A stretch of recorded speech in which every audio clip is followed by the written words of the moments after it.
Welcome to a special boring history episode, where we venture into the shadowed halls of medieval Europe, a world of soaring cathedrals and muddy castle courtyards where the scent of incense mingles with the stench of unwashed bodies, and where divine right meets human depravity in the most extraordinary ways. Before we begin our journey through these dimly lit corridors of power, I'd love to know where you're listening from and what time it is in your corner of the world. Are you settling in for the evening, perhaps with rain pattering against your window? Or maybe you're walking through a quiet morning, the world still wrapped in that hushed anticipation of dawn. Drop a comment below and let me know. And if you find yourself drawn to these stories of forgotten lives and distant times, please consider subscribing to join our community of fellow history wanderers. Today, we explore one of history's most fascinating contradictions, the medieval monarchy, where absolute power created both dazzling splendor and shocking degradation, where those blessed with divine authority often lived lives more bizarre and disturbing than any peasant could imagine. We'll discover how the very elevation that separated kings and queens from common mortality also seemed to strip away their humanity, creating beings caught between godhood and madness. Let's set the stage, shall we? Picture Europe between the years 800 and 1500.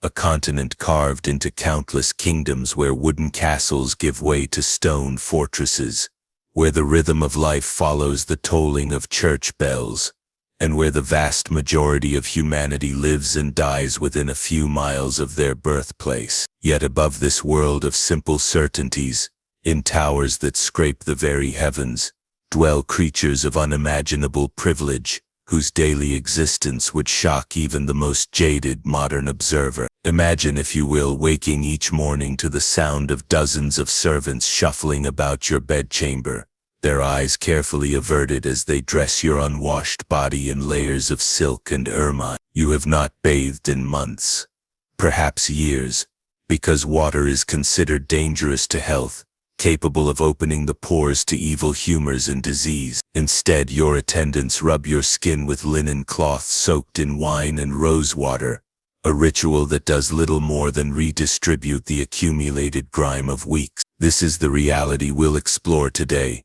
a world where the most powerful people on earth lived in ways that would seem absolutely alien to us, where their elevation above common humanity created not wisdom or virtue, but often the most extraordinary forms of human dysfunction. We begin our tale with a practice that defined medieval royal life from its very foundations, the pursuit of bloodline purity that would make modern geneticists weep. Royal families across Europe engaged in systematic intermarriage with such dedication that by the late medieval period, nearly every throne was occupied by individuals whose family trees resembled not spreading oaks, but narrow twisted vines. Consider the Habsburg dynasty, whose devotion to keeping power within the family created some of the most physically and mentally compromised rulers in European history. By the time Charles II of Spain ascended the throne in 1665, he was the product of such intensive inbreeding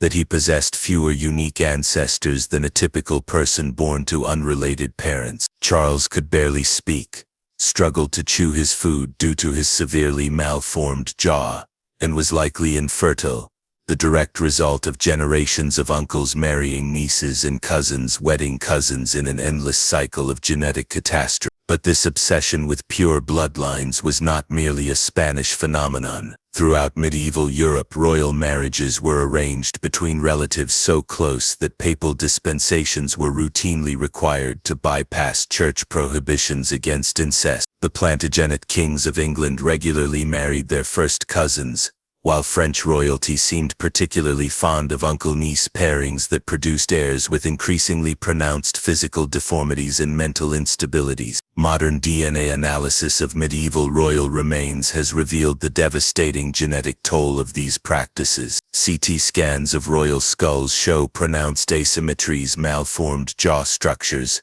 and dental configurations that would have caused constant pain. Yet these physical afflictions were often interpreted by contemporary observers as signs of divine favor, the idea being that earthly suffering purified the soul for heavenly reward. The daily routine of a medieval monarch reveals how isolation from normal human experience created behaviors that bordered on the surreal. Take the morning ritual of the French kings known as the lover, where the sovereign's awakening became a choreographed performance involving hundreds of courtiers. The king would lie motionless in his great bed while various nobles ranked by precise degrees of importance would enter the chamber in carefully timed waves to witness his transition from sleep to wakefulness. The Duke of Orleans might have the honor of presenting the king's undergarments, while a lesser duke would hold the royal stocking. The process of dressing the king could take hours, not because of the complexity of medieval clothing, but because each item of apparel had to be presented by the correct person in the correct order according to an etiquette so rigid that wars had been fought over violations of its protocol. But perhaps most disturbing was what happened when nature called.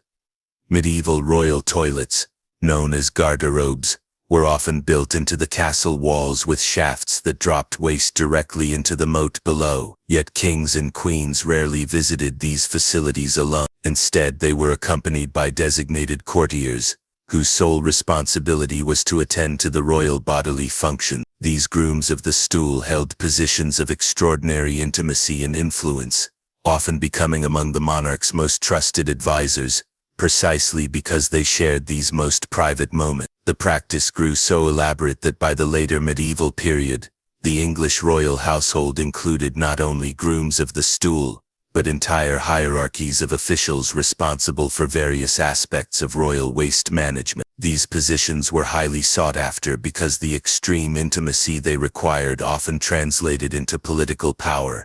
After all, what better time to influence a king than when he is at his most vulnerable and undignified? Let's turn our attention to the medieval royal diet, which reveals how unlimited resources in medieval medical theory combined to create eating habits that were both grotesquely excessive and nutritionally catastrophic. A typical royal feast might include dozens of courses featuring exotic birds, elaborate pastries molded into the shapes of castles or mythical beasts, and wines spiced with ingredients imported from the furthest reaches of the known world. Yet the medical theory of the time held that different foods were appropriate for different social classes. The nobility was believed to require hot and dry foods, primarily meat and wine, while peasants could subsist on cold and moist foods like vegetables and grain. This meant that royal diets consisted almost entirely of roasted meats, rich sauces and alcohol, with fresh fruits and vegetables considered potentially dangerous to the noble constitution. The result was predictably disastrous. Medieval royal remains show evidence of severe gout, kidney stones, and dental decay so advanced that many monarchs spent their final years in constant agony. King Henry VIII of England, though technically a Renaissance rather than medieval rule, exemplified this tradition taken to its logical extreme. By the end of his life, his legs were covered in suppurating wounds that never healed, likely the result of decades of excessive consumption combined with injuries that his compromised immune system could not repair. But even more unsettling than these dietary excesses were the rituals surrounding royal meals. Food tasters were employed not merely to detect poison, but to ensure that the king's food was at the precise temperature and consistency demanded by royal protocol. Dishes that failed to meet these exacting standards were not simply sent back to the kitchen. They were often fed to prisoners or the poor, as if the food that was deemed unfit for royal consumption was still too good for common people to waste. Now let us delve into perhaps the most disturbing aspect of medieval royal life: the complete absence of privacy and the ways in which this affected royal psychology and behavior. Modern analysis of medieval court records reveals that monarchs lived their entire lives under constant observation, surrounded by individuals whose livelihoods depended on anticipating royal needs and moods. This created a peculiar form of psychological pressure that manifested in increasingly erratic behaviors. Kings and queens, never allowed a moment of genuine solitude, often developed what we might now recognize as severe personality disorder. They became paranoid, prone to violent outbursts, and utterly incapable of forming normal human relationships. Consider the case of King Charles VI of France, known to history as Charles the Man. Beginning in his 20s,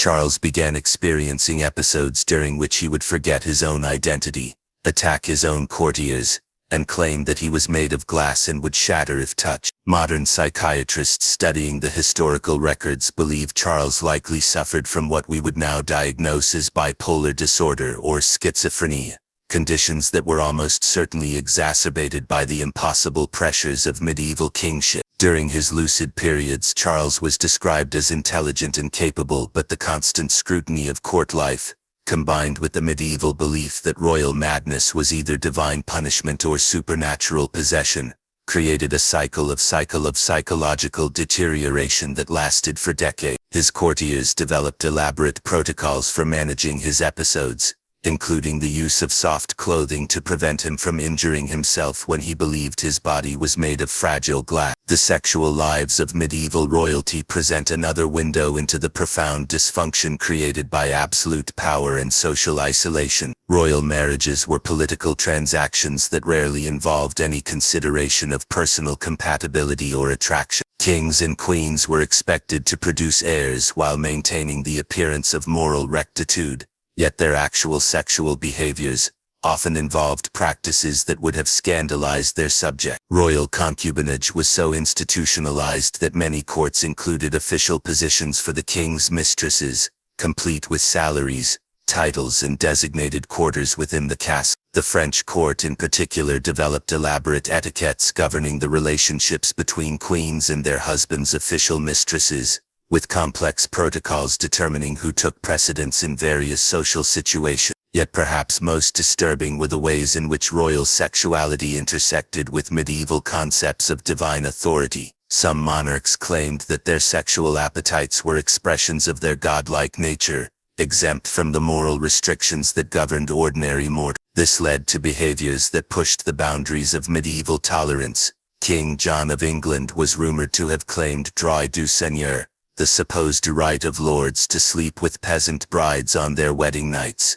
not as a feudal privilege but as a divine prerogative. Archaeological evidence from medieval royal sites has revealed the physical spaces where these disturbing dynamics played out. Recent excavations at Château de Vincennes near Paris uncovered a series of small chambers connected to the royal apartments by hidden passages. These rooms, equipped with peepholes and concealed entrances, appear to have been designed for surveillance and clandestine meetings. The discovery of children's toys and jewelry in these spaces suggests that even the youngest members of royal families were not immune to the voyeuristic culture that surrounded medieval monarchy. The treatment of royal children reveals perhaps the most heartbreaking aspect of medieval court life. Young princes and princesses were removed from their parents at birth and raised by carefully selected wet nurses and tutors, seeing their actual mothers and fathers only during formal ceremony. This separation was believed necessary to prevent emotional attachments that might compromise the child's future ability to make ruthless political decisions. Royal children were trained from infancy to suppress natural human emotions and responses. They learned to eat, speak, walk, and even sleep according to rigid protocols that emphasized their separation from common humanity. By adolescence, many royal children displayed what we would now recognize as attachment disorders,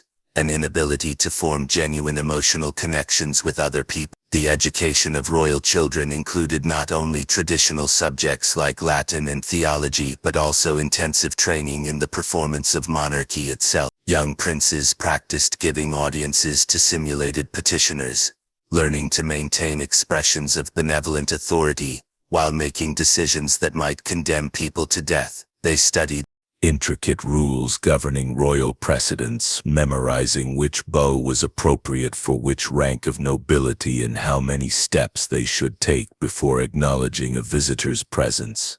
Perhaps most unnervingly, royal children were taught to view their own bodies as sacred objects rather than parts of themselves. They learned that their touch could cure disease, that their presence could bless or curse, and that their physical person was so elevated above ordinary humanity that special rituals were required for anyone to approach them. This psychological conditioning created adults who struggled to distinguish between their public role and their private identity, if such a distinction even existed for them. The religious dimensions of medieval monarchy added yet another layer of psychological complexity to royal life. Kings and queens were not merely political leaders, but sacred figures whose authority supposedly flowed directly from God. This created an impossible psychological burden. Monarchs were expected to embody divine perfection while remaining recognizably human enough to inspire loyalty and affection from their subjects. The ritual of royal coronation exemplified this impossible duality. During these ceremonies, kings and queens were literally transformed into sacred beings through elaborate religious rites that included anointing with holy oil, investiture with mystical regalia, and the recitation of prayers that explicitly compared the monarch to Christ himself. Yet immediately after these transcendent moments, the newly crowned rulers had to return to the mundane realities of political administration, military strategy, and family management. This constant oscillation between the sacred and the profane created what medieval sources describe as a peculiar form of royal melancholy. Many monarchs reported feeling like actors performing a role they could never escape, conscious that their every gesture carried symbolic weight, yet increasingly unable to experience genuine emotion or authentic human connection. The medical care provided to medieval royalty reveals another disturbing aspect of their isolation from normal human experience. Royal physicians, often the most learned men of their time, applied treatments that were simultaneously more sophisticated and more harmful than those available to common people. While peasants might recover from illnesses through rest and simple remedies, royal patients were subjected to elaborate treatments based on astrological calculations, alchemical theories, and the medieval understanding of bodily humor. Recent analysis of medieval royal medical records reveals treatments that were often worse than the diseases they attempted to cure. Kings suffering from depression were given mercury-based compounds that likely caused neurological damage. Queens experiencing difficult pregnancies were administered mixtures containing lead and arsenic. Children showing signs of developmental delays were subjected to bloodletting regimens that weakened them further. The irony, of course, is that these harmful treatments were motivated by genuine care and the application of the most advanced medical knowledge available. Royal physicians spared no expense and consulted the most learned authorities of their time. Yet their patients often suffered more than they would have if left untreated. Modern forensic analysis of royal remains from this period shows evidence of chronic heavy metal poisoning, vitamin deficiencies caused by restricted diets, and infections that were likely introduced through unsanitary medical procedure. The living conditions within medieval castles, despite their grandeur, were often profoundly unhealthy. The same stone walls that provided protection from enemies also created environments that were perpetually damp, poorly ventilated, and filled with smoke from countless fires. Royal apartments, while luxuriously furnished, were breeding grounds for respiratory diseases, parasitic infections, and the kind of chronic illnesses that modern medicine associates with poor air quality and inadequate sanitation. Archaeological excavations of medieval royal residences have uncovered evidence of living conditions that would appall modern sensibility. The Great Hall of Kenilworth Castle, once home to English royalty, shows traces of organic matter in the floor stones that suggest decades of accumulated food waste,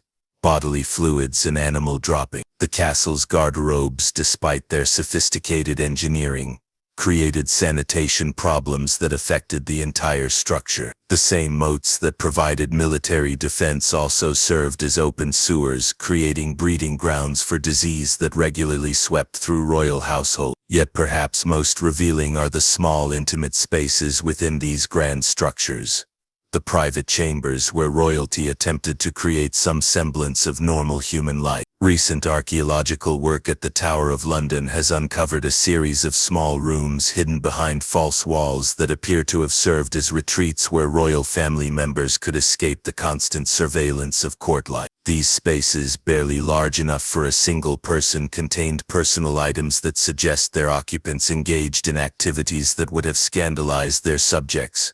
Primitive musical instruments, dice and gaming pieces, and even what appear to be early forms of contraceptive devices. The discovery of these hidden chambers forces us to confront an uncomfortable truth about medieval royalty.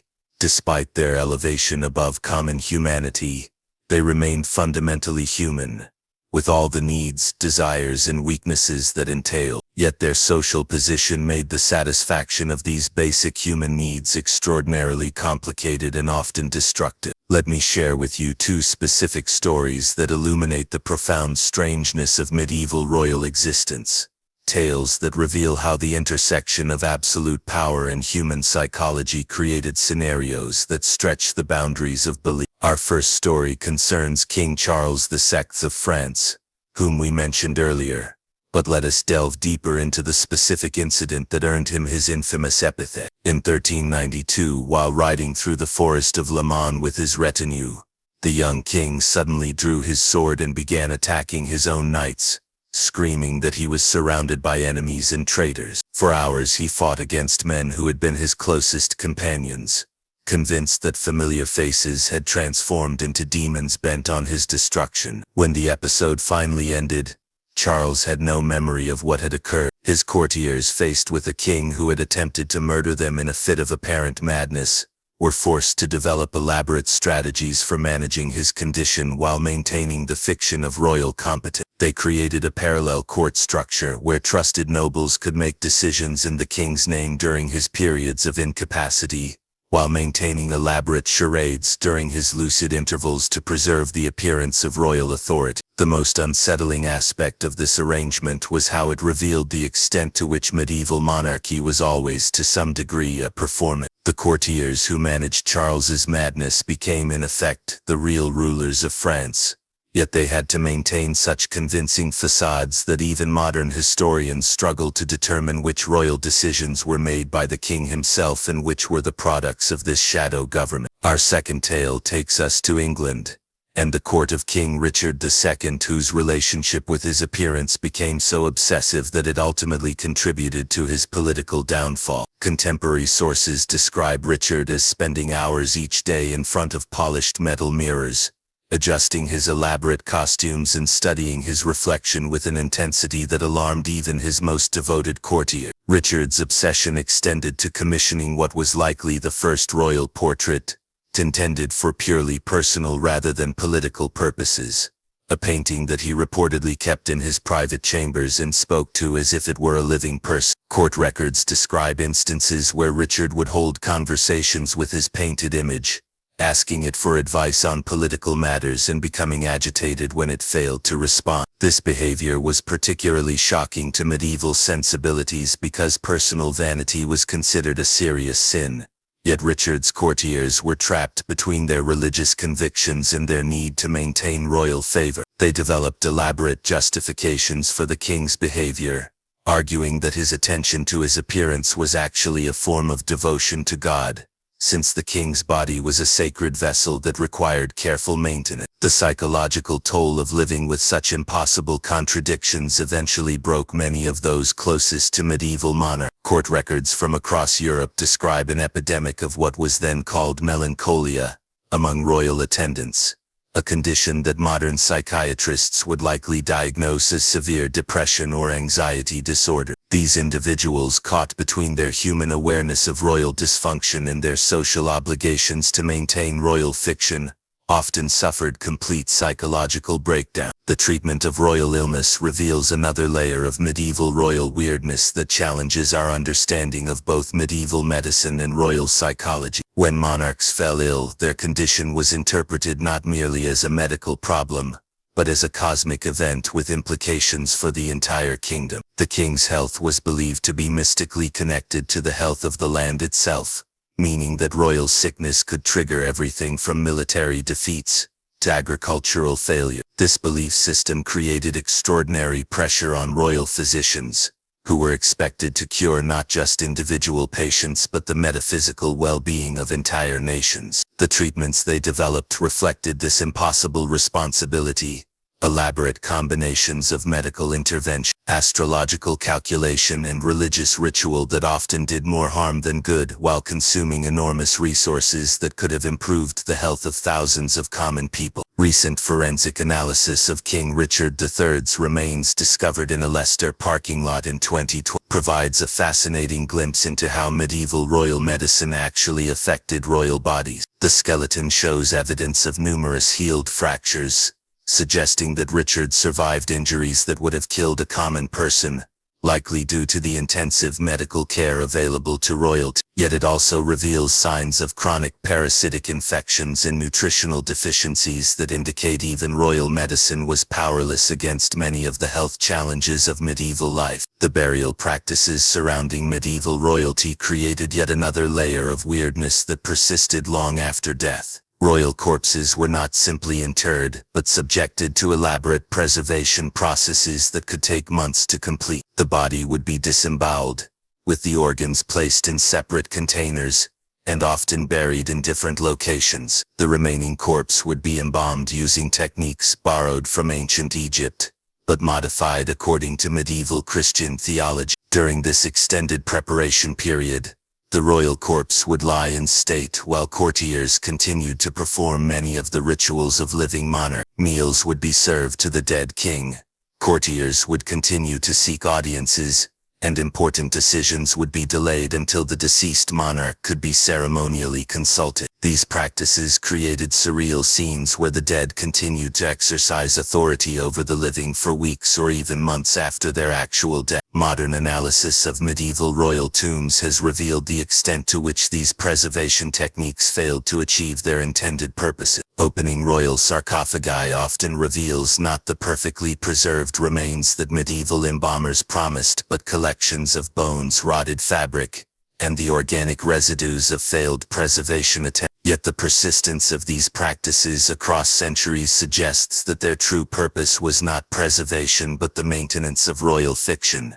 The idea that death itself could not diminish royal authority. The treatment of royal women in medieval society adds yet another dimension to our understanding of how monarchy distorted normal human relationships. Queens were expected to be simultaneously pure vessels for royal bloodlines and sophisticated political actors capable of managing complex diplomatic relationships. This impossible combination of innocence and worldliness created psychological pressures that manifested in behaviors that contemporary sources found deeply disturbing. Consider the case of Queen Isabella of France, wife of Edward II of England, whose response to her husband's relationship with his male favorite, Piers Gaveston, illustrates the extreme measures to which royal women might resort when their prescribed roles became untenable. Isabella initially attempted to fulfill her expected function as a dutiful wife and mother, but as Edward's attention to Gaveston became more pronounced and politically damaging, she began to develop what can only be described as an elaborate revenge fantasy. Isabella's transformation from submissive queen to what her enemies called the she-wolf of France involved not just political maneuvering but a complete reconstruction of her identity. She began dressing in masculine clothing, speaking in increasingly aggressive language, and eventually leading military campaigns against her own husband. Her contemporaries were horrified not just by her political rebellion but by her apparent abandonment of feminine behavior, a transformation they interpreted as evidence of demonic possession or divine punishment. The religious dimensions of medieval monarchy created their own forms of psychological pressure that manifested in behaviors that modern observers find deeply strange. Kings and queens were expected to be simultaneously worldly political leaders and spiritual exemplars whose personal conduct reflected their divine appointment. This created enormous guilt and anxiety around normal human behaviors like anger, sexual desire, or political ambition. Many medieval monarchs dealt with these pressures by developing elaborate private religious practices that bordered on obsession. They would spend hours each day in prayer, often in uncomfortable positions that left them with permanent physical deformities. They collected religious relics with an intensity that suggests psychological compulsion, sometimes accumulating thousands of fragments of holy bones, clothing, and artifacts that were believed to provide spiritual protection. King Louis IX of France, later canonized as Saint Louis, exemplified this tendency taken to its extreme. Louis wore a hair shirt beneath his royal robes throughout his adult life, practiced severe fasting that damaged his health, and regularly engaged in self-flagellation as penance for the sins he believed were inherent in wielding earthly power. His courtiers were forced to participate in increasingly elaborate religious observances that consumed so much time and energy that the actual business of governing often took second place to spiritual exercises. The architectural spaces created for medieval royalty reflect and reinforce these psychological pressures in ways that become apparent only when we examine them from a modern perspective. Medieval castles were designed not just for defense and display but as elaborate stage sets for the performance of monarchy.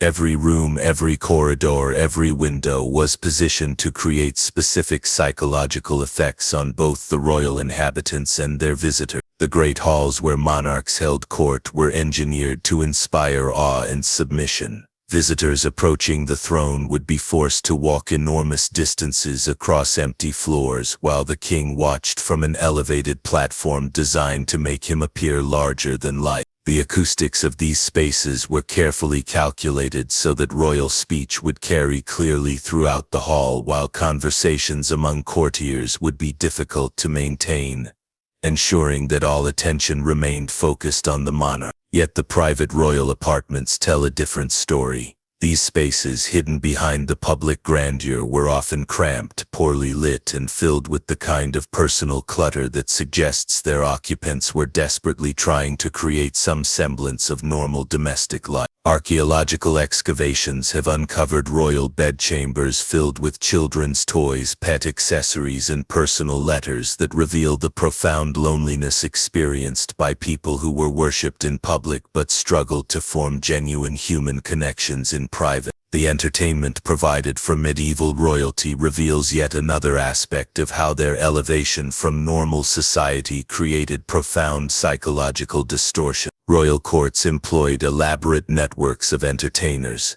not just musicians and poets, but professional fools, exotic animal keepers, and individuals whose sole purpose was to provide distraction from the pressures of royal life. Yet the entertainment preferred by medieval royalty often reflected their disconnection from normal human experience in disturbing ways. They delighted in elaborate practical jokes that often involved genuine cruelty towards servants or courtiers. They collected exotic animals not for scientific study but as living symbols of their power over the natural world. They commissioned artistic works that celebrated their own magnificence with an intensity that suggests deep insecurity about their actual worth as human beings. Perhaps most revealing were the elaborate games and tournaments that dominated royal leisure time. These events, while ostensibly celebrations of chivalric virtue, often became venues for working out personal grudges and political rivalries through ritualized violence. Kings would participate in jousting tournaments that were essentially sanctioned attempts at murder,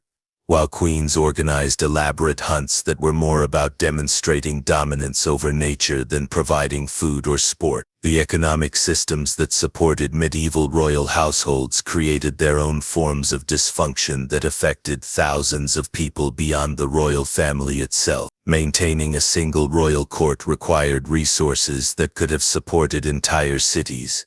Yet medieval economic theory held that royal magnificence was essential for social stability, the idea being that visible royal splendor inspired loyalty and discouraged rebellion. The actual numbers are staggering. A typical medieval royal household might include over 1,000 people, from high-ranking nobles to kitchen servants, all of whom required food, clothing, and housing. The daily consumption of a royal court could include hundreds of loaves of bread, entire herds of livestock, and quantities of wine and ale that would stock a modern restaurant for months. The clothing and jewelry commissioned for a single royal ceremony might represent more wealth than most villages would see in a lifetime.